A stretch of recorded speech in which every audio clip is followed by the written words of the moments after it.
Tout le monde évite un petit garçon qui mendie de l'argent, à l'exception d'une femme. Mais bien que cette dernière lui donne de l'argent, elle soupçonne qu'il cache quelque chose. Elle décide de le suivre et finit par découvrir qu'elle avait raison. Hayden, 10 ans, se tenait sur le trottoir, étudiant les maisons du quartier.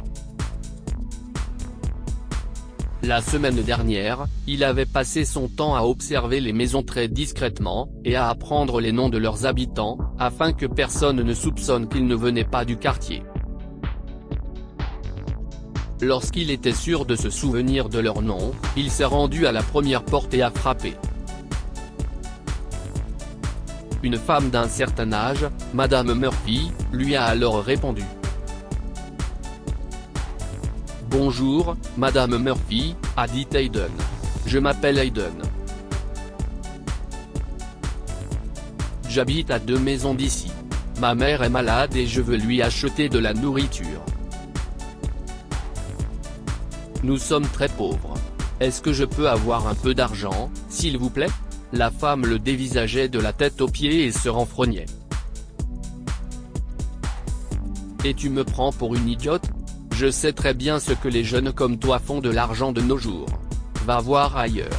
Je ne fais pas la charité, mon garçon, a-t-elle grommelé et lui a fermé la porte au nez.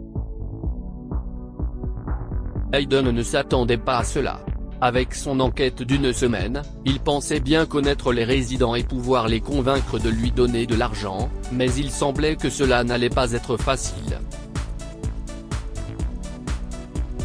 Cependant, il ne s'est pas découragé et a frappé à la 2e porte. « Je peux vous demander de l'argent, madame ? Ma mère est très malade. J'ai besoin d'acheter de la nourriture pour elle », a-t-il tristement plaidé.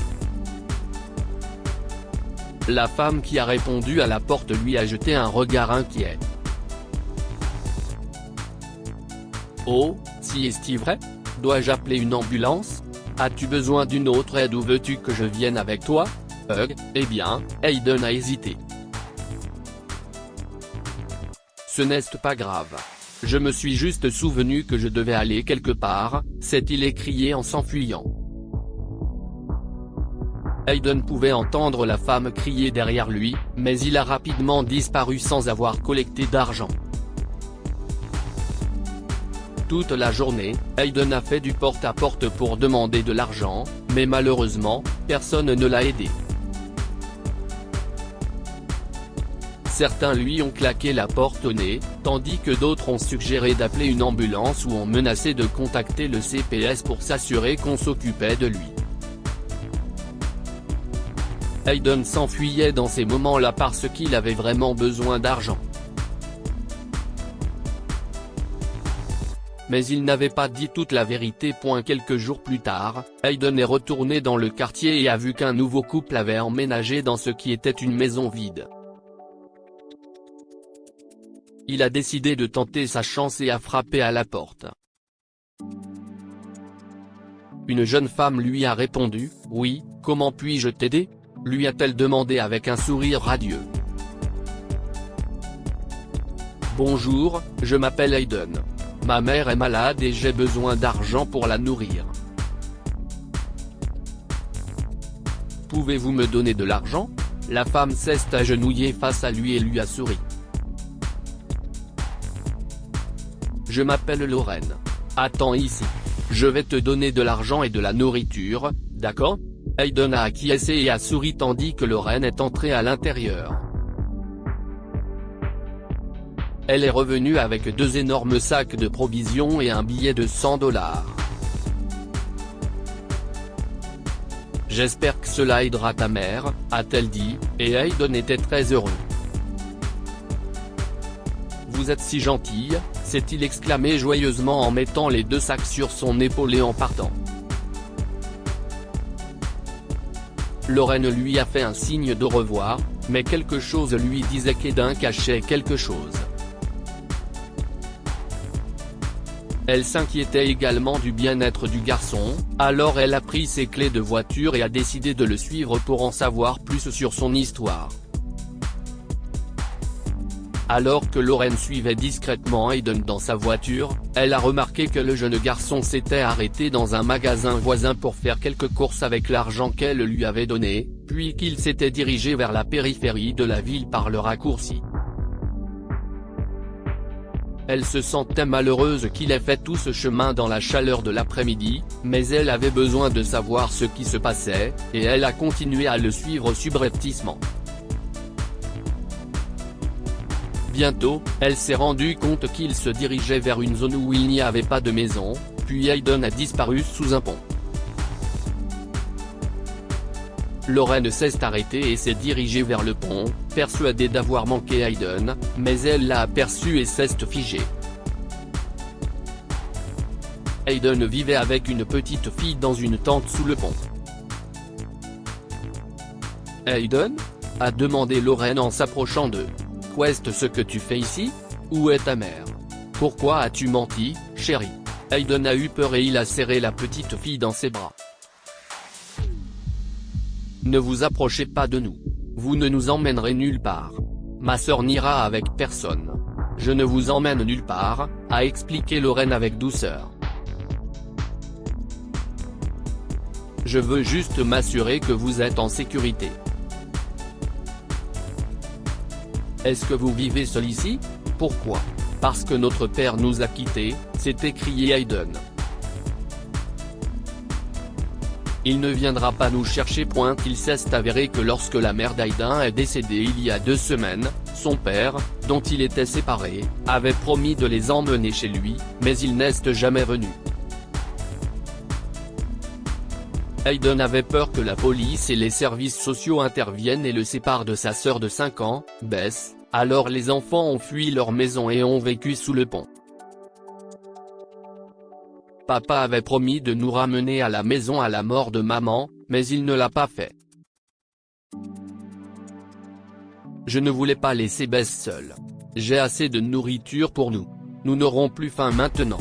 Après avoir écouté l'histoire d'Hayden, Lorraine s'est sentie vraiment mal. Elle a convaincu les enfants qu'ils ne seraient pas séparés et les a ramenés à la maison. Plus tard dans la soirée, Lorraine en a parlé à son mari Andrew et a insisté pour qu'il adopte les enfants. « Nous savons que nous ne pouvons pas concevoir, Andrew, lui a-t-elle dit. Mais il n'est pas nécessaire de donner naissance à un enfant pour devenir parent. Quoi qu'il en soit, nous avions prévu d'envisager l'adoption. Jamie déjà a ses enfants. Pouvons-nous les accueillir? Si est peut-être la façon dont le Seigneur nous dit qu'il est temps de fonder une famille. » Après mûre réflexion, Andrew a accepté, mais ils ont décidé d'appeler les autorités le lendemain matin à la première heure pour les informer de la présence des enfants. Lorraine a assuré aux enfants qu'il n'y avait pas lieu de s'inquiéter et qu'il allait avoir un nouveau foyer. « Nous allons parler à votre père et essayer de le convaincre que vous vivrez ici. En attendant, nous pouvons être vos parents adoptifs. Voulez-vous rester avec nous?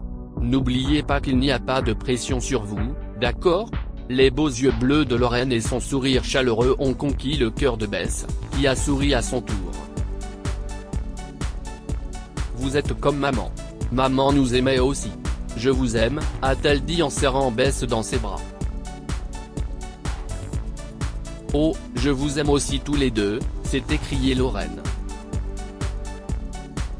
« Viens ici, Hayden » tout en serrant les 2 enfants dans ses bras, Lorraine a remercié le Seigneur de l'avoir enfin béni en lui donnant la possibilité de devenir mère. Finalement, les choses se sont mises en place. Après les avoir accueillis pendant des mois, Lorraine et Andrew ont obtenu la garde des enfants. Ils sont devenus leurs parents officiels et la famille aimante à laquelle les enfants aspiraient depuis la mort de leur mère. Que pouvons-nous apprendre de cette histoire? On devient parent par le cœur et pas nécessairement par le sang. Alors que leur père biologique a abandonné Hayden et Bess après la mort de leur mère, Lauren et Andrew ont décidé de prendre soin et d'adopter les 2 enfants dans leur famille aimante. Si vous voyez un enfant seul, n'hésitez pas à aller le voir. Lauren craignait qu'Hayden ne cache quelque chose et voulait s'assurer qu'il était en sécurité, alors elle l'a suivi. Grâce à elle, Hayden et sa sœur ont été tirés d'une vie misérable. Partagez cette histoire avec vos amis. Elle pourrait égayer leur journée et les inspirer.